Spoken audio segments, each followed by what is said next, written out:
नमस्ते साथियों।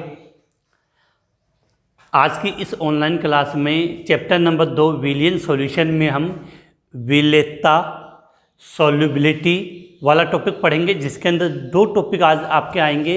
एक तो टोस्सो की दर में विलेयता और दूसरा होगा टोस्सो की गैस में विलेयता। तो सबसे पहले शब्द हमें क्या समझना है आज की क्लास में कि विलेयता, जिसको इंग्लिश में आप सॉल्युबिलिटी कहते हो, इसका मतलब क्या है।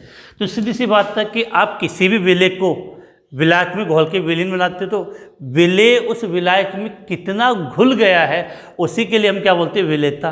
लेकिन परिभाषा के रूप में रिप्रेजेंट करना चाहे तो हमें बोलते हैं कि एक निश्चित ताप पर 100 ग्राम विलायक में विलेय की घुली हुई अधिकतम मात्रा को विलेय की विलेयता कहते हैं। और इसके अंदर मैंने कहा कि दो टॉपिक पढ़ेंगे। तो पहले हम इसकी डेफिनेशन लिख लेते हैं कि एक निश्चित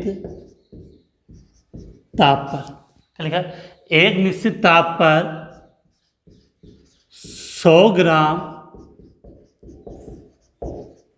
एक निश्चित ताप पर 100 ग्राम विलायक में, एक निश्चित ताप पर 100 ग्राम विलायक में 100 ग्राम विलायक में विलेय की अधिकतम मात्रा, विलेय की अधिकतम मात्रा खुली हो उसे विलेयता, उसे विलेय की विलेयता, 100 ग्राम मात्रा घुली हो उसे विलेय की विलेयता कहते हैं। उसे क्या कहते हैं, विलेय की विलेयता। फिर से रिपीट कर रहे हैं कि आज का टॉपिक हमने क्या स्टार्ट किया था, विलेयता। विलेयता का मतलब किसी भी विलायक में आप विलेय घोलते हो तो विलेय कितना घोलता है उसकी बात होती है। और यहाँ पर सीधी बात है, परिभाषा की लिखनी होती है अपने को। तो एक निश्चित ताप पर 100 ग्राम विलायक में, 100 ग्राम विलायक में विलेय की जितनी विलेय की अधिकतम मात्रा घुली हो उसे विलेय की विलेयता कहते हैं। और इसके अंदर जो हम पहला पॉइंट पढ़ेंगे वो हम ये पढ़ेंगे, फर्स्ट जो अपना पॉइंट रहेगा वो रहेगा ये कि टोस्सो की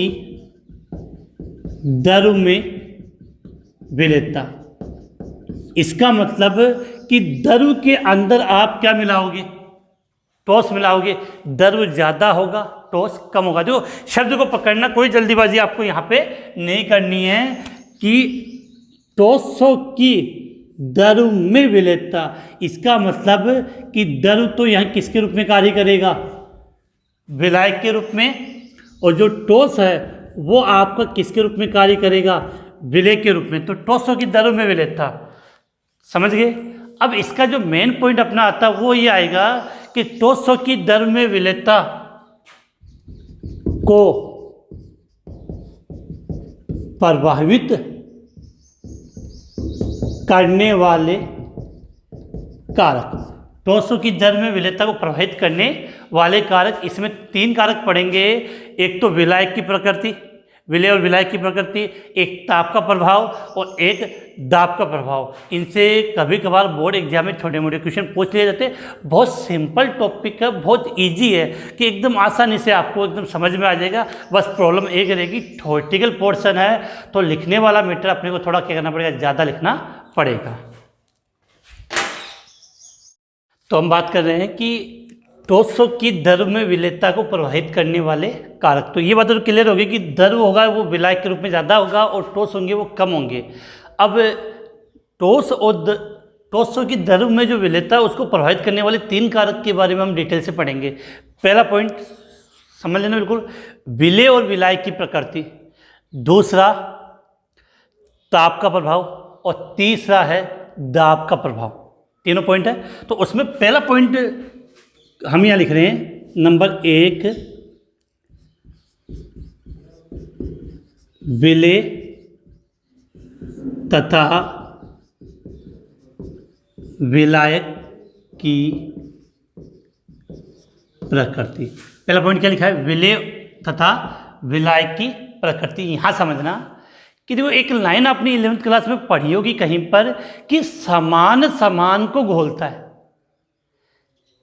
आप अपनी बात के लिए अपनी भाईलाचारी में जिसे आपा हुआ ना आप विषय ढूंढ लिया, समझो सही बात ना कि जैसे आपा हुआ आप विषय नहीं ढूंढा करना।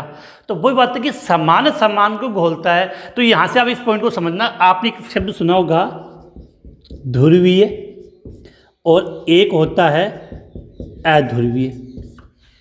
ध्रुवीय विलेय ध्रुवीय विलायक में ही विलेय होता है, अध्रुवीय विलेय अध्रुवीय विलायक में विलेय होता है। अर्थात समान समान को घोलता। तो यहाँ से आप लिख सकते हो विलेय तथा विलायक की प्रकृति वाले पॉइंट में सीधा सा कि समान समान को घोलता है।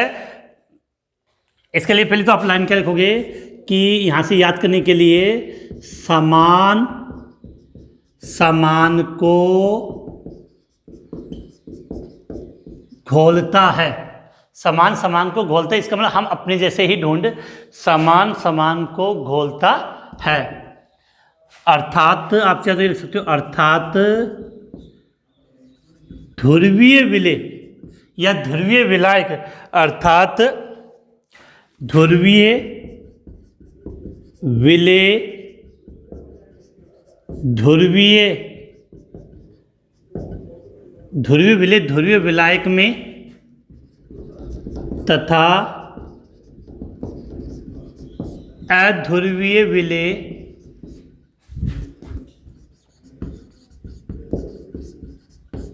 अध्रुवीय विलायक में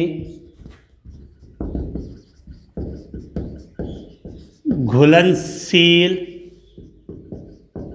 होते हैं।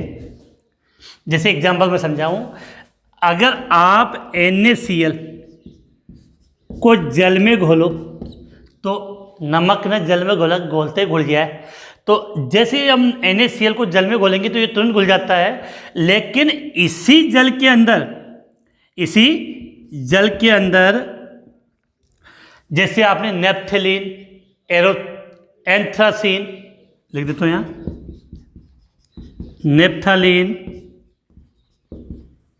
नेप्थलीन कंपाउंड ले लिया, उसको अगर आप जल में घोलोगे तो वो नहीं घुलेगा।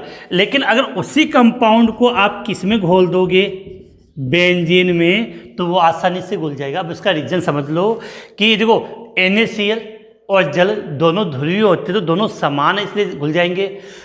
नेप्थलीन जो बोलते हैं वो जल में घुलनशील क्यों नहीं होता, क्योंकि जल तो होता है ध्रुवीय और नेप्थलीन होता है वो अध्रुवीय होता है। तो सीधी सी बात है समान समान को घोलता है। अब आप में से आधे बच्चों को ये पता नहीं होगा कि सर ये ध्रुवीय कंपाउंड कौन से होते हैं और अध्रुवीय कंपाउंड कौन से होते हैं। उसका तो बेटा जो सीधी सी बात है कि जो 11th में मौज मारी है, 11th में मौज की है, उस वो थोड़ी बहुत तो आपको परेशान करेगी। नहीं तो पढ़ने वाले और बिना पढ़ने वाले बच्चों में अंतर कैसे होगा, आगे बात समझ में। तो इसको चलो आगे लिखते हैं। तो इतनी बातें तो आपके पास क्लियर है। जैसे एग्जाम्पल लिखते हैं इसको समझने के लिए कि NaCl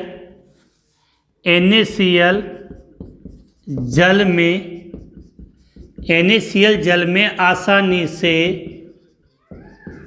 घुल जाता है।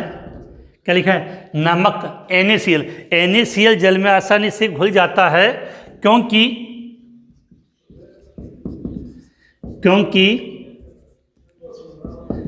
दोनों ध्रुवीय होते हैं। दोनों क्या होते हैं, ध्रुवीय होते हैं। जबकि क्या लिखा बेटा, जबकि नेप्थलीन तथा एंथ्रासीन जल में घुलनशील नहीं होते हैं। एंथ्रासीन और जो नेप्थलीन वो एंथ्रासीन अगर आप इसको जल में घोलोगे तो ये जल में आसानी से नहीं घुलते हैं। लेकिन अगर इन दोनों को लेकिन ये दोनों ये दोनों बेंजीन, बेंजीन क्या होता है बेटा, अध्रुवीय होता है, अध्रुवीय विलायक, अध्रुवीय विलायक। जबकि ये दोनों बेंजीन में, ये दोनों बेंजीन में घुल जाते हैं। तो मुझे लगता है ये चीज़ आपको आराम से समझ में आ जाएगी, याद भी रह जाएगी कि लाइन एक ही है, समान समान को घोलता है। अब देखो आगे, लेकिन फिर आप में से एक बच्चा बोलेगा कि सर मैंने सुना है शर्करा, आपका स्टार्च, आपका ग्लूकोज, ये ध्रुवीय नहीं होते हैं, ये अध्रुवीय होते हैं और जल में घुल जाते हैं, जबकि जल तो ध्रुवीय होता है। तो बड़ा सीधा सा रीजन है कि ये जो पदार्थ होते हैं वो जल के अणुओं के साथ हाइड्रोजन बंध बनाते हैं। अगर कोई भी चीज़ जल के साथ हाइड्रोजन बंध बनाएगी तो वो जल में घुल जाती है, इसका मतलब है। तो ये विशेष कंडीशन है, इसको भी हम इस प्रकार से यहाँ पे लिख लेते हैं कि कुछ ठोस पदार्थ जैसे शर्करा, ग्लूकोज, स्टार्च, कुछ ठोस पदार्थ जैसे शर्करा, ग्लूकोज, स्टार्च जल में घुल जाते हैं क्योंकि ये जल के अणुओं के साथ, जल के अणुओं के साथ हाइड्रोजन बंध बनाते हैं। क्योंकि जल के अणुओं के साथ क्या बनाते हैं, हाइड्रोजन बंध बनाते हैं। तो क्वेश्चन किसी भी प्रकार से इनका लैंग्वेज के रूप में क्वेश्चन पूछा जा सकता है। तो ये इतनी सी बातें याद करनी है। फिर अब सीधी सी बात है कि पॉइंट पकड़ना है। शर्करा, ग्लूकोज और स्टार्च क्या होते हैं, अध्रुवीय, जबकि जल क्या होता है, ध्रुवीय। लेकिन ये यहाँ जल में घुलने का मेन रीजन है, इनके अणुओं के मध्य क्या बनेगा, हाइड्रोजन बंध। लेकिन NaCl ध्रुवीय है, जल भी ध्रुवीय है, तो इसका दोनों ध्रुवीय है तो घुल जाएंगे। लेकिन नेप्थेलीन, एंथ्रासीन क्या होते हैं, अध्रुवीय, इस कारण से जल में नहीं घुलेंगे लेकिन बेंजीन में घुल जाते। तो ये पहला पॉइंट था ठोसों की विलेयता को प्रभावित करने वाले कारक में। तो पहले आप इसका स्क्रीनशॉट ले लें, उसके बाद हम इस बात को आगे बढ़ाते हैं। हो गया बेटा स्क्रीनशॉट इसका। अब आगे बात करें तो पहला पॉइंट तो हो गया, उसके बाद दूसरा पॉइंट आएगा ताप का प्रभाव और तीसरा पॉइंट आएगा दाब का प्रभाव। देखो इनमें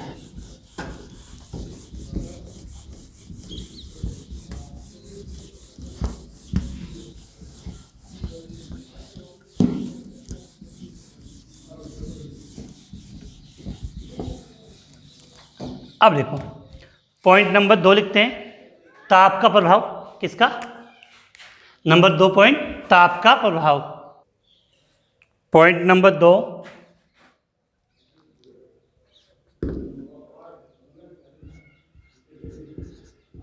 ताप का प्रभाव, टेम्परेचर का क्या इफेक्ट होता है। देखो यहाँ से एक छोटी सी बात समझना, कुछ पदार्थ ऐसे होते हैं जिनको जल में घोलने पर वो ऊष्मा मुक्त करते हैं। जैसे कलिकियों की दीवारों पे जिया चुनाना पर पानी में घोला पानी क्या हो जाए, गर्म हो जाए। तो जब हम किसी पदार्थ को जल में घोलते हैं और जल में घोलने पर यदि वो ऊष्मा उत्पन्न करे और ऊष्मा बाहर निकाल रहा है, बिको मतलब क्या हो कि बिना ऊष्मा की आवश्यकता कौन नहीं, बिना ताप को नहीं चाहिए। तो ऐसे पदार्थ को अगर आप गर्म करोगे तो विलेयता कम होगी, सीधी सी बात। वे पदार्थ जिनको जल में घोलने पर ऊष्मा, जल में घोलने पर ऊष्मा मुक्त होती है, जल में घोलने पर ऊष्मा क्या होती है, मुक्त होती है, वे पदार्थ वे पदार्थ ताप बढ़ाने पर उनकी विलेयता क्या होगी, कम होगी।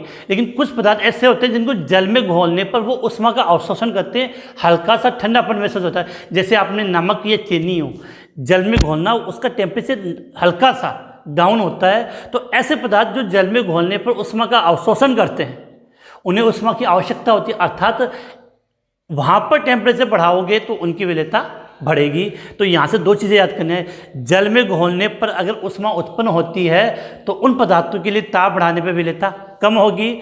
जल में घोलने पर ऊष्मा अवशोषित होती है तो वहाँ टेम्परेचर बढ़ाने पर विलेयता बढ़ेगी। तो ये एक इम्पोर्टेंट बात है जिसके बारे में हम बात करेंगे। एग्जाम्पल सही आता है। तीसरा आता है इसमें दाब का प्रभाव। तो पहले हम इसके बारे में बात कर लें। तो देखो अब क्या लिखा है इसके लिए। तो बात हो गई कि ताप का प्रभाव। तो इसमें पहला बिंदु तो हम क्या लिख सकते हैं कि वे ठोस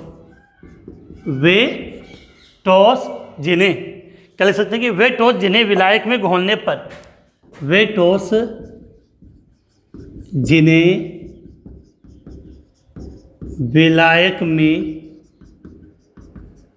घोलने पर, क्या लिखा है, वे ठोस जिन्हें विलायक में घोलने पर ऊष्मा मुक्त होती है।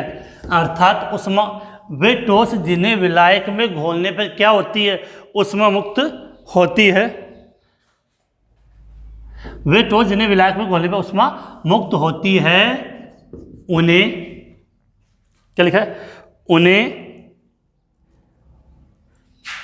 उन्हें अगर आप विलायक, उनके लिए टेम्परेचर बढ़ाओगे तो विलेयता कम होगी। तो ऐसा लिख सकते हैं वे ठोस जिन्हें विलायक में घोलने पर ऊष्मा मुक्त होती है। ऐसे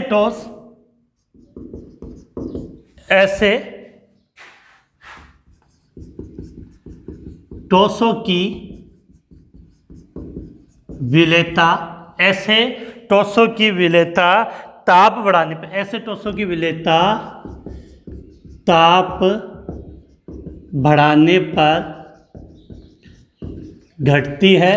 एग्जाम्पल जैसे कैल्शियम ऑक्साइड, सुनने का formula calcium oxide, calcium carbonate. दूसरी कंडीशन जस्ट इसके अपोजिट कि वे ठोस जिन्हें विलायक में घोलने पर, वे ठोस जिन्हें विलायक में घोलने पर ऊष्मा का अवशोषण, ऊष्मा का, वे ठोस जिन्हें विलायक में घोलने पर ऊष्मा का अवशोषण होता है, ऐसे ठोसों की विलेयता, ऐसे ठोसों की विलेयता ताप बढ़ाने पर, ऐसे ठोसों की विलेयता ताप बढ़ाने पर बढ़ती है। ऐसे ठोसों की विलेयता ताप बढ़ाने पर क्या होती है, बढ़ती है। एग्जाम्पल लिखें तो NaCl, NaNO3, KNO3, NH4NO3। इसका नाम जानते हो क्या होता है? नाम जानो, कौन जानो, इसको जानो ना? तो इसका नाम जल्दी से कमेंट से बता दीजिए, क्या बोलते हैं? NH4NO3। Sodium chloride, sodium nitrate, potassium nitrate, और इसका क्या नाम होगा? Ammonium nitrate. तो ये बात क्लियर हो गई कि जहाँ ऊष्मा मुक्त होती है, जहाँ विलेय घोलने पर ऊष्मा मुक्त होती है, अगर उनकी विलेयता सीधी सी बात है कि ताप बढ़ाने पर क्या होगी, घटेगी। और जहाँ ऊष्मा का अवशोषण होता है, जहाँ पर ऊष्मा का क्या होता है, अवशोषण होता है, वहाँ पर विलेयता ताप बढ़ाने पर बढ़ती है। ये पॉइंट क्या था आपका? ताप का प्रभाव। तीसरे पॉइंट की बात कर लेते हैं हम, नंबर 3, दाब का प्रभाव।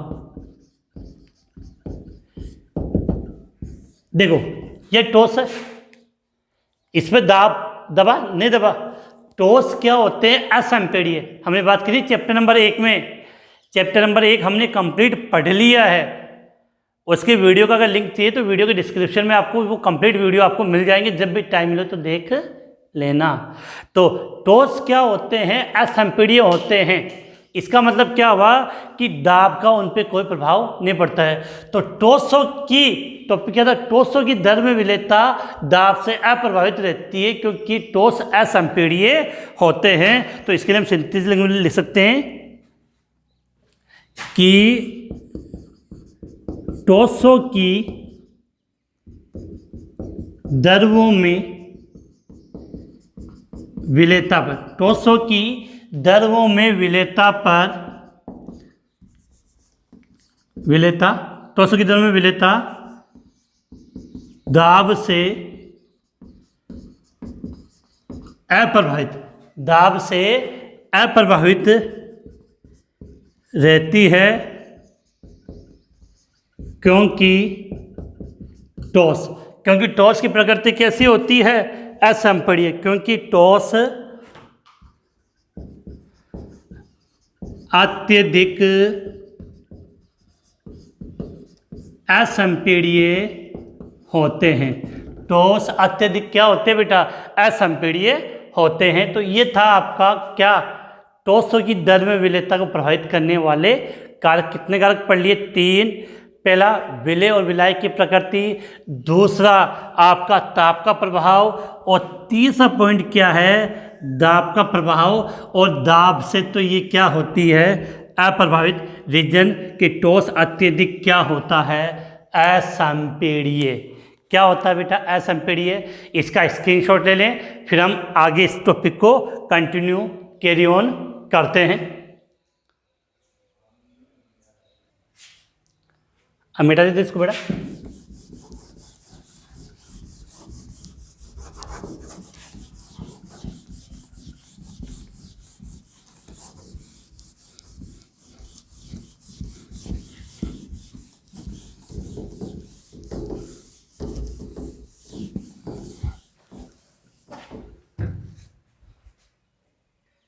इसके बाद दूसरा पॉइंट आता है कि गैसों की दर में विलेयता।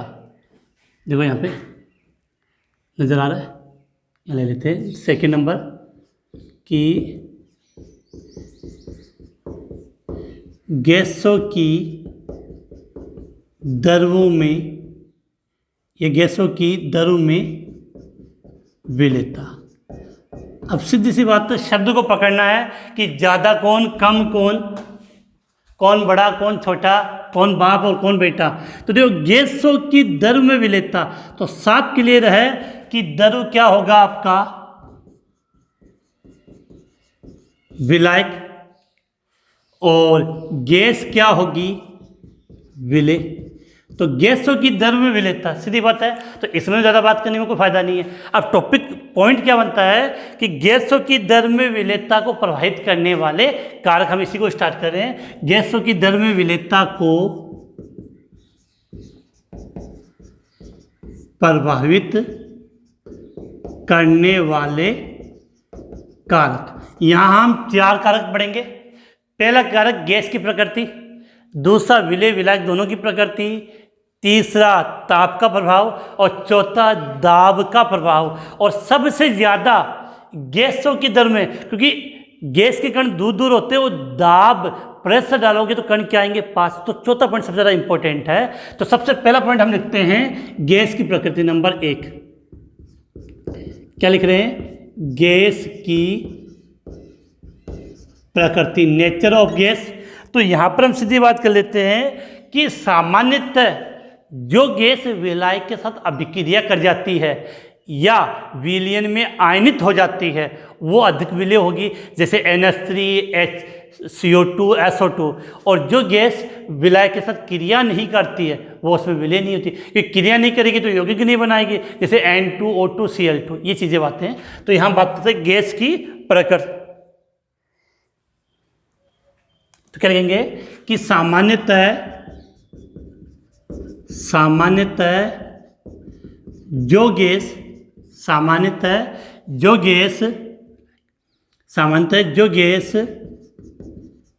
विलायक, अब ध्यान रखना कि विलायक की बात कर रहे हैं तो विलायक से अभिक्रिया करती हो या विलायक के साथ यौगिक बनाती हो, बात एक ही है। तो सामान्यतः जो गैस विलायक से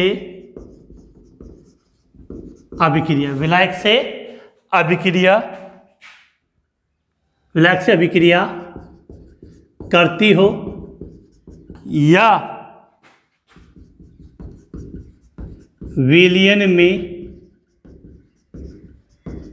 आयनित होती है, हो। सामान्यतः जो गैस विलायक से अभिक्रिया करती हो या विलयन में आयनित होती हो वह अधिक विलयशील होती है, होती हो वह अधिक विलयशील होती है। जैसे एग्जाम्पल समझना चाहें तो NH3SO2 CO2, NH3SO2 CO2 HCl, ये जो गैसें होते हैं आदि गैसें लिख लो, NH3SO2 CO2 HCl आदि गैसें विलायक में, आदि गैसें द्रवों में अधिक विलय होती है, विलायक में अधिक विलय होती है। आदि गैसें द्रवों में अधिक विलयशील होती है। मैं एग्जांपल समझा रहा हूँ। जैसे क्या हुआ कि इस NH3 को अगर आपने किस में घोला, जल में, H2O में, तो क्या बना लेगा क्रिया करके, NH4OH, क्रिया हो गई। या आपने क्या किया, CO2 को जल में घोला H2O, तो क्या बन जाएगा, H2CO3। तो सीधी सी बात है, यहाँ पॉइंट को पकड़ो, घुमा फिरा वाली कोई बात नहीं है। पॉइंट ये था कि सबसे पहले हम बात करें गैस की प्रकृति। तो जो गैस विलायक से यथार्थ द्रव से क्या करती हो, क्रिया करती हो, या विलयन में क्या हो, आयनित हो, वो गैस क्या होगी, आपकी अधिक विलयशील होती है। और अगर इसके एग्जाम्पल को समझना चाहें तो ये एग्जाम्पल रट लेना, NH3SO2 CO2 HCl, ये क्रिया करके यौगिक बना लेती है। सीधी सी बात है, ज़्यादा घुमा फिरा बात नहीं कराता हूँ कि जो गैसें द्रव अर्थात विलायक के साथ क्रिया कर लेती है, कंपाउंड बना लेती है, वो अधिक विलय होती है, और कंपाउंड नहीं बनाती वो कम विलयशील होती है। जैसे ये लिखते हैं हम यहाँ पे कि जो वे गैसें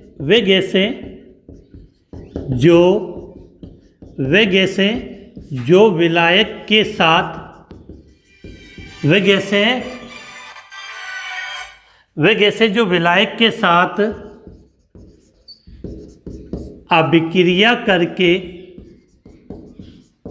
यौगिक नहीं बनाते हैं, वे गैसें जो विलायक के साथ अभिक्रिया करके यौगिक नहीं बनाते,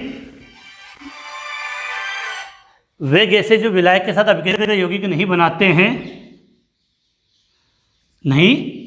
हैं, उनकी क्रियाशीलता क्या होती है बेटा, कम होती है। वे द्रव में कम घुलनशील होती है। एग्जाम्पल्स लिख लो यहाँ पे, N2H2 आपका O2, N2H2O2 Cl2 आदि, ये द्रव अर्थात लिक्विड में कम घुलनशील होती है। क्लियर है। अब एक इम्पोर्टेंट, रक्त के अंदर कौन सी गैस पाई जाती है, ब्लड में कौन सी गैस पाई जाती है, ऑक्सीजन पाई जाती है। तो आप कहोगे सर रक्त में तो ऑक्सीजन घुलनशील होती है, इसका रीज़न क्या है बेटा, वहाँ रीज़न ये होता है कि ऑक्सीजन है वो रक्त में हीमोग्लोबिन होता है और हीमोग्लोबिन के साथ बॉन्डिंग बनाती है, तब वो विलयशील है। तो एक पॉइंट हम यहाँ पे चाहे तो ये अलग से एक कंडीशन यहाँ पे लिख सकते हैं कि O2 रक्त में उपस्थित हीमोग्लोबिन से क्रिया कर लेती, O2 रक्त में उपस्थित हीमोग्लोबिन, O2 रक्त में उपस्थित हीमोग्लोबिन से क्रिया कर लेती है, जिसके कारण वह रक्त में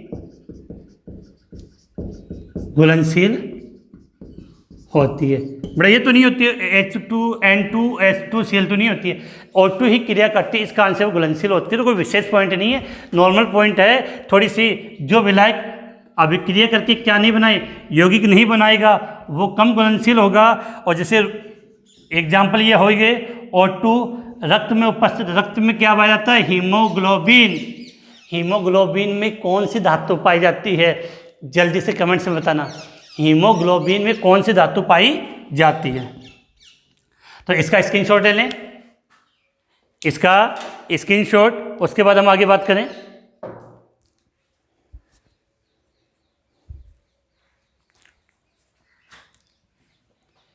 तो स्क्रीनशॉट हो गया बेटा आपका। अब देखो आगे बात करें। तो पहला पॉइंट तो हो गया गैस की प्रकृति। दूसरा विलय विलाय की प्रकृति, या जो बात मैंने अभी थोड़ी देर पहले समझाई थी वो यहाँ पर भी लागू होगी। देखो अब उसकी हम बात करें यहाँ पे, जो अगला पॉइंट क्या बात कहता है यहाँ इंपॉर्टेंट अपने लिए कि विलायक की प्रकृति। दूसरा पॉइंट हम लिख रहे हैं यहाँ पे, विलायक मतलब द्रव्य की प्रकृति, विलायक की प्रकृति। देखो सीधी सी बात है, समान समान को बोलता है, समान समान को बोलता है। तो ध्रुवीय विलायक, ध्रुवीय विलय ध्रुवीय विलायक में, और अध्रुवीय विलय अध्रुवीय विलायक में घुलनशील होता है। तो ये लैंग्वेज तो हम सिंपल से ले सकते हैं। देखो यहाँ चाहे तो आप लिख सकते हो कि ध्रुवीय गैसें, ध्रुवीय गैसें ध्रुवीय विलायक में, ध्रुवीय गैसें ध्रुवीय विलायक में घुलनशील होती है, लेकिन अध्रुवीय विलायक में, क्या लिखा है, अध्रुवीय में क्या होगी, कम होगी या ज़्यादा होगी, कमेंट्स में बताइए जल्दी से बेटा। अध्रुवीय विलायक में, तो ध्रुवीय गैसें ध्रुवीय विलायक में घुलनशील होती है, जबकि अध्रुवीय विलायक में कम घुलनशील या बहुत कम होती है, कम घुलनशील होती है। जैसे एग्जाम्पल ले, HCl व NH3 जल में घुलनशील होती है, जबकि क्या लिखा है, HCl व NH3 जल में घुलनशील होती है, जबकि बेंजीन, जबकि बेंजीन में अघुलनशील होती है। तो रीजन क्या समझना कि HCl और NH3 दोनों की प्रकृति कैसी होती है, ध्रुवीय। जल भी कैसा होता है, ध्रुवीय। क्या सिखाया, समान समान को बोल दो बेटा, आगे की लाइन घोलता है। जबकि आपका जो बेंजीन है, क्या है, बेंजीन, उसकी प्रकृति कैसी होती है, अध्रुवीय होती है।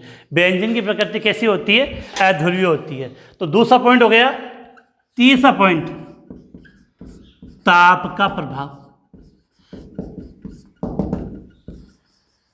ताप का प्रभाव समझना, कोई द्रव है उसके अंदर आप गैस मिला रहे हो, कोई द्रव है उसके अंदर आप क्या मिला रहे हो, गैस मिला रहे हो ऊपर से, तो टेम्परेचर बढ़ेगा तो गैस अंदर नहीं आएगी, बाहर जाएगी। तो सामान्यतः ये देखा गया है कि ताप बढ़ाने पर गैसों की द्रव्य विलेयता कम होती है सबके लिए। ताप बढ़ाओगे तो सामान्यतः गैसों की द्रव्य विलेयता कम होती है, लेकिन हाइड्रोजन और हीलियम एकमात्र ऐसी गैसें हैं जो ताप बढ़ाने पर उनकी विलेयता बढ़ती है। तो इस पॉइंट को हम लिख सकते हैं, अधिकांश, देखो अधिकांशतः गैसों का घुलना, क्या बात है, अधिकांशतः गैसों का घुलना ऊष्माक्षेपी प्रक्रम होता है। बेटा ऊष्माक्षेपी का मतलब समझ गए, ऊष्मा बाहर निकलेगी। मैंने कहा था जहाँ ऊष्मा बाहर निकलती है वहाँ ताप बढ़ाने पर विलेयता कम होती है। तो क्या लिख रहे, अधिकांश गैसों का घुलना ऊष्माक्षेपी प्रक्रम होता है। इसलिए ताप बढ़ाने पर गैसों की द्रव्य में विलेयता, गैसों की द्रव्य में विलेयता क्या होती है, द्रव्य में विलेयता कम होती है। और यहाँ पर एक लाइन लिख लो, अपवाद, हाइड्रोजन तथा हीलियम गैसों की दर में विलेयता,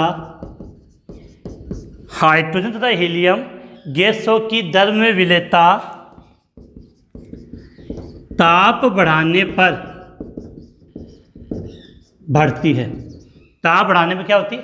बढ़ती है। ये जस्ट अपोजिट है, ये जस्ट क्या बेटा यहाँ पे अपोजिट। फिर से कर दूँ तो ताप का प्रभाव, अधिकांश गैसें जो गलती है वो उष्मा क्या होती है? उष्मा क्षैपी होती है। तो ताप बढ़ाने पर गैसों की दर में विलेयता क्या होती है? कम होती है। लेकिन ये याद कर लेना, हाइड्रोजन को हम क्या लिखेंगे? H नहीं होता बेटा, H2 होता है। क्या लिखेंगे? H2। तो याद क्या करना है? H2 और हीलियम, इन गैसों की दर में विलेयता ताप बढ़ाने पर बढ़ती है। तो 3 पॉइंट हो गया। और चौथा पॉइंट आता है आपका नंबर 4, दाब का प्रभाव। क्या लिखा बेटा? दाब का प्रभाव। और दाब का प्रभाव का मतलब है, इसमें हम पढ़ेंगे हेनरी का नियम, हेनरी का प्रभाव, हेनरी का नियम सबसे ज़्यादा इंपॉर्टेंट टॉपिक है। दाब का प्रभाव, हेनरी का नियम, ये सबसे ज़्यादा इंपॉर्टेंट पॉइंट है और एग्जाम में पूछा जाता है। तो इसको हम पढ़ेंगे कल की क्लास में। पहले आप इसका स्क्रीनशॉट लें, ये हो गया आपका स्क्रीनशॉट। अब देखो हम आगे बात करें कि